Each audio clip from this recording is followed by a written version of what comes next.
출애굽기 17장 8절부터 16절의 말씀 함께 말씀을 받도록 하겠습니다. 그때 아말렉이 와서 이스라엘과 르비딤에서 싸우니라. 모세가 여호수아에게 이르되 우리를 위하여 사람들을 택하여 나가서 아말렉과 싸우라. 내일 내가 하나님의 지팡이를 손에 잡고 산 꼭대기에 서리라.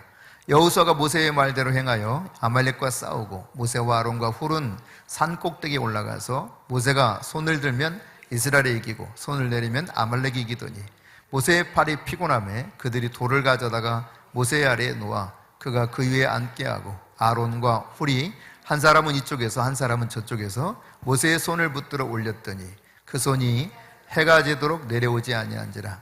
여호수아가 칼날로 아말렉과 그 백성을 쳐서 무찌르니라. 여호와께서 모세에게 이르시되 이것을 책에 기록하여 기념하게 하고 여호수아의 귀에 외워 들리라. 내가 아말렉을 없이하여 천하에서 기억도 못하게 하리라. 모세가 제단을 쌓고 그 이름을 여호와 니시라 하고 이르되 여호와께서 맹세하시기를 여호와가 아말렉과 더불어 대대로 싸우리라 하셨다 하였더라. 아멘. 오늘 이 말씀은 이스라엘 백성들이 아말렉하고 싸우는 전투의 상황을 이야기하고 있거든요. 근데 아말렉은 누구냐면 에서의 손자가 아말렉입니다. 아말렉. 에서의 손자들이 이룬 족속이 아말렉 족속이에요. 그러니까 이스라엘과 따지고 보면 어때요? 사촌간이에요. 사촌간. 그죠? 아주 가까운 친척입니다. 그런데 이 후손들이 이 이스라엘을 대적하는 거죠. 그래서 어쩔 수 없이 전쟁을 치르게 되는 이 상황인데 8절에 보면 그때에 그랬습니다. 그때는 언제입니까? 앞부분을 받고 있는 이야기죠. 앞부분에는 르비딤에서 물이 없다고 백성들이 하나님을 향해서 원망하고 모세를 돌을 들어 쳐 죽이려고 했던 바로 그때예요. 그러자 하나님께서 모세로 하여금 그 반석을 지팡이로 쳐라 그랬거든요. 그리고 지팡이를 쳐서 그 반석에서 물이 솟아나오고 이 물이 쭉 흘러가서 이 물을 마시는 이야기가 이제 1절부터 7절까지 기록되어 있습니다. 근데 이 사건을 하나님께서는 이렇게 표현하신 바가 있어요. 그곳 이름을 마사 또는 무리바라 불렀으니 이유는 무엇이라는 것입니까? 이스라엘 자손이 다퉜기 때문이다. 하나님께 다투고 원망하는 일이 계속 일어나요. 기적을 보는데 하나님이 살아계신 현장을 목격하는데도 그 속에 현장 속에 있는데도 문제가 늘 해결되는 것을 경험하면서도 또다시 잠시 물이 없으니까 여호와 하나님과 다투고 모세와 다툽니다. 그러나 그럼에도 불구하고 하나님께서 긍휼을 베풀어 주셔서 그 반석을 치게 하죠. 이 반석을 향해서 고린도전서 10장에 보면 사도 바울이 그 반석은 곧 예수 그리스도라고 말하고 있고 그곳에서 생수가 영원한 생수가 흘러나와 저들이 이 물을 마셨다고 표현하고 있습니다. 바로 그때에 이제 전쟁이 일어나는 거죠. 아말렉과 이스라엘 전쟁이 일어납니다. 자, 9절과 10절을 한번 같이 읽겠습니다. 모세가 여호수아에게 이르되 우리를 위하여 사람들을 택하여 나가서 아말렉과 싸우라. 내일 내가 하나님의 지팡이를 손에 잡고 산 꼭대기에 서리라. 여러분, 이 전쟁 아말렉과 싸워서 이길 수 있는 비결이 뭔가가 오늘 세 가지로 여러분과 함께 나누려고 합니다. 먼저 방금 읽었던 것처럼 이 모세가 여호수아에게 너는 나가서 아말렉과 싸우라 그럽니다. 그는 모세의 말대로 행하여 라고 기록하고 있죠. 그러니까 여호수아는 두말하지 않았어요. 모세가 가서 싸우라 그러니까 그 말 그대로 나가서 싸웁니다. 왜 당신은 안 가고 왜 그래요? 이런 말도 없어요. 하라 그러면 그냥 하는 겁니다. 네. 이게 굉장히 중요한 거예요. 사실 모세는 종교적인 지도자요, 정치적인 지도자죠. 반면에 여호수아는 실제로 전형적인 군사적인 지도자로서 묘사되어 있습니다. 그러니까 싸움터에 나가야 될 사람은 나가서 싸우는 겁니다. 그리고 이제 배후에서 이것들을 관리하고 지도하는 가운데 이끌어갈 종교적 지도자요, 정치적 지도자인 모세는 이것을 총괄적으로 어떻게 다룰 것인가를 하나님 앞에 나가서 호소하고 있는 모습인데, 여러분 1차적으로 이 전쟁에서 이기려고 하면 뭐가 필요하냐? 나가서 아말렉과 싸우라 했을 때 싸우러 나가는 겁니다. 다시 말해 하나님께서 세우신 리더십에 순종하는 것이 필요하다는 이야기죠. 하나님이 세우신 리더십에 정렬하는 게 필요합니다. 만일 여러분 의견이 자꾸 갈린다 생각해 보세요.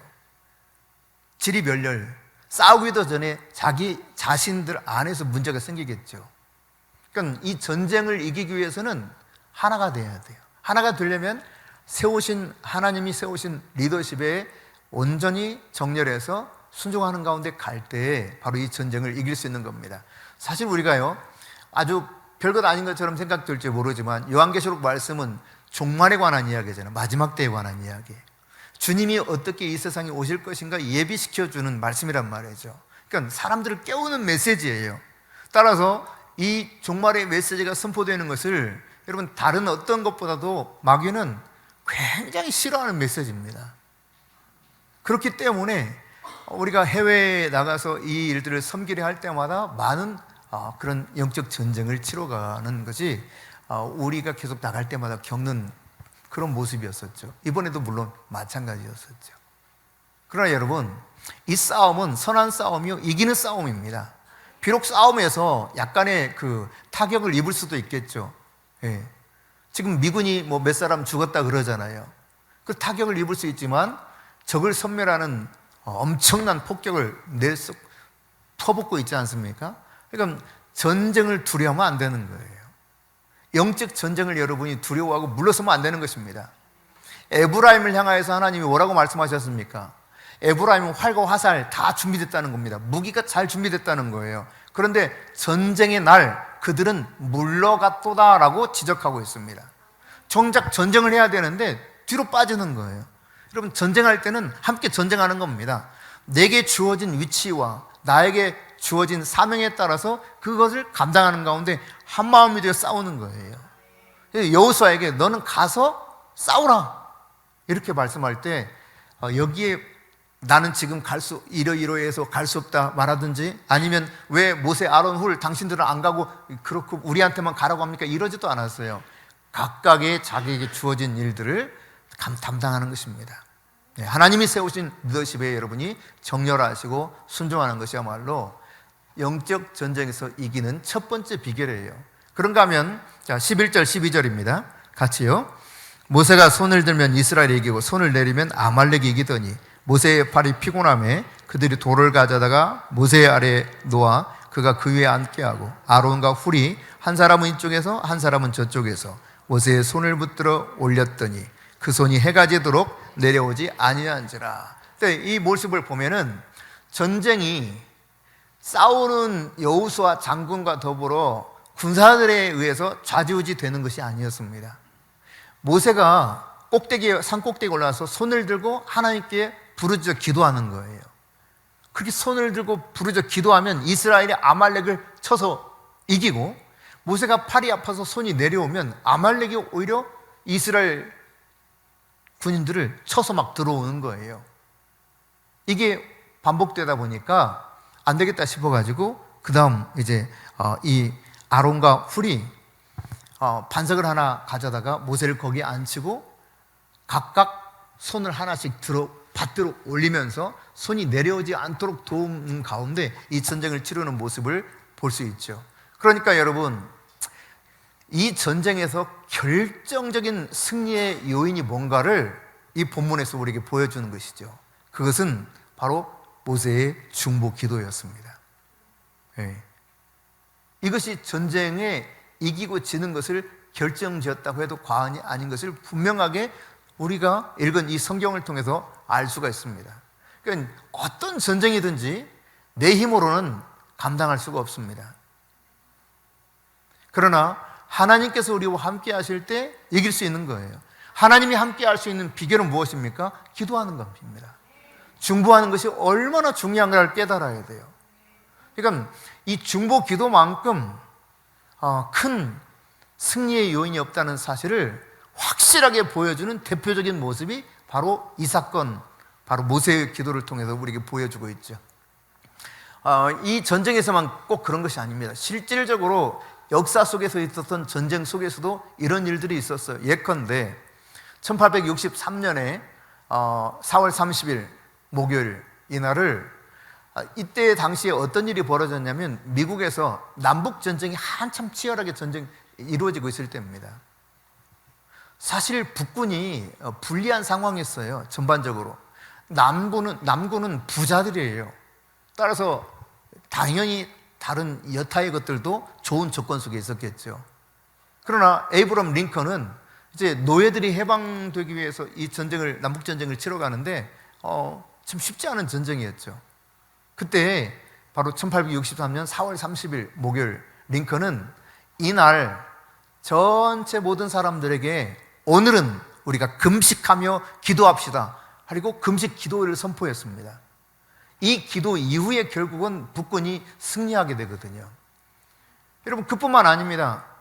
1940년 이 독일과 영국이 전쟁할 때 이때 당시에 사실 영국은 그 당시 이 독일 군대에 비하면은 형편없었어요. 독일은 공군력이 아주 막강했었고 반면에 영국은 그다지 준비되어 있지 않았습니다. 그러니까 사실 풍전등화입니다. 그 군사력으로만 치면 마땅히 독일이 이겨야 정상인 거예요. 그런데 이 당시 수상했던 철칠이 1940년 9월 15일을 절정의 날로 선포하고 또 당시의 왕이었던 조지 왕이 전 국민에게 기도할 것을 요청했습니다.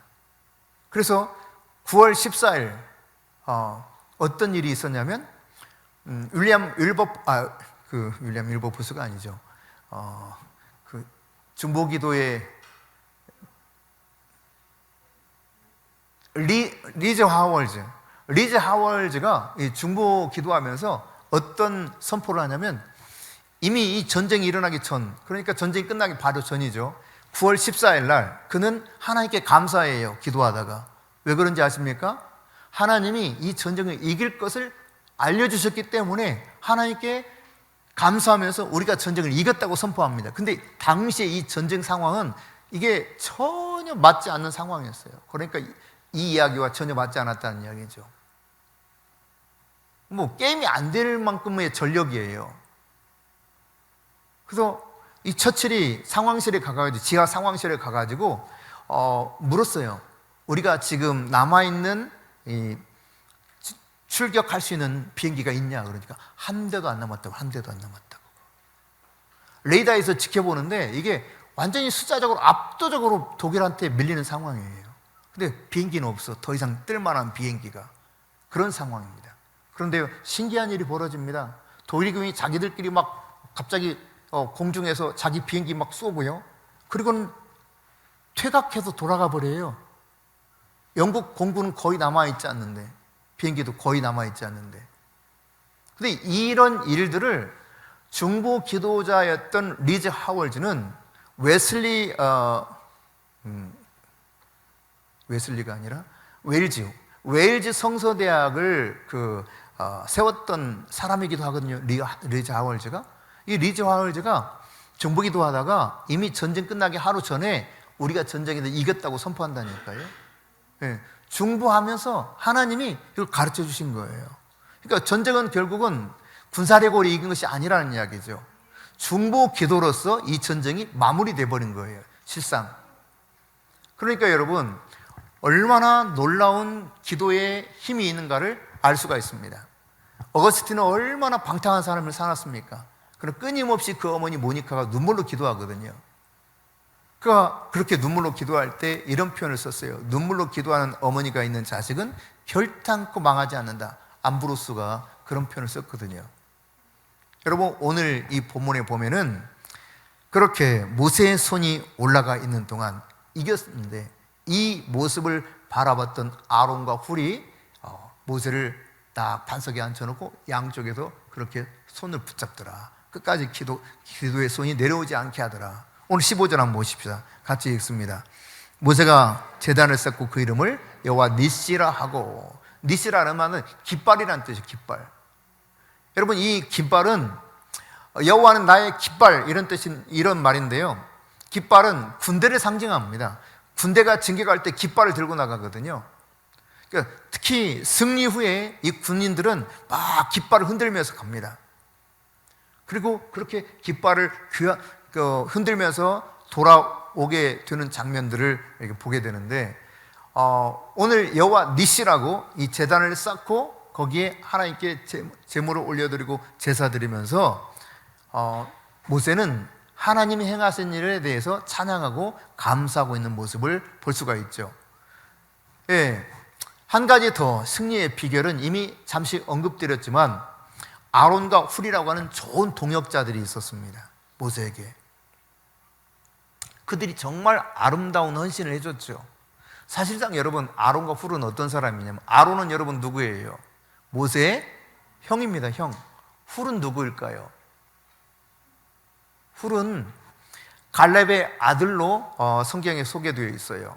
역대상 2장 19절 20절에 보면은 부살렐이라고 하는 사람이 나오는데 그의 할아버지로 소개하고 있습니다. 그러니까 유다 지파에 속해 있는 그런 사람이요, 또 회막을 건축했던 이런 부살렐의 할아버지인데 역사가 요세푸스의 기록에 의하면은 모세의 누나인 미리암의 남편이라고 소개하고 있습니다. 그러니까 모세에게 아론은 형이고 이 훌은 누구라는 거예요? 매형이에요. 매형. 매제가 아니라. 예, 누나니까. 예. 그러니까 따지고 보면 모세보다 다 윗사람이죠. 그럼에도 불구하고 하나님이 세우신 지도자 모세에게 전적으로 저들이 헌신하면서 아름다운 동역을 이룰 때 이 전쟁이 완전한 승리로 마무리될 수 있었습니다. 예, 이 전쟁 어떻게 이겼는가 우리가 간략하게 살펴봤습니다. 싸워야 되면 싸우는 겁니다. 예. 하나님이 세우신 리더십에 정렬할 때 이 전쟁을 이길 수 있더라. 너는 가서 싸워라. 싸우는 겁니다. 그리고 모세는 중보하면서 기도했어요. 결정적인 승리의 요인이죠. 이렇게 손이 내려오지 않도록, 기도의 손이 내려오지 않도록 돕는 좋은 동역자들의 아름다운 헌신이 있었다는 이야기죠. 오늘 이런 세 가지 승리의 요인들이 있을 때 아말렉과의 싸움에서 넉넉히 이길 수 있었던 이런 은혜가 있었던 것처럼 우리가 우리 앞에 있는 어떠한 영적 전쟁도 이와 같은 진리의 말씀을 통해서 이길 수 있는 비결을 내가 가슴에 새기고 내게 주어진 전쟁에 있어서 내게 주어진 임무를 잘 감당해 나갈 때 우리 또한 승리하여 하나님께 영광 돌릴 수 있을 줄 믿습니다.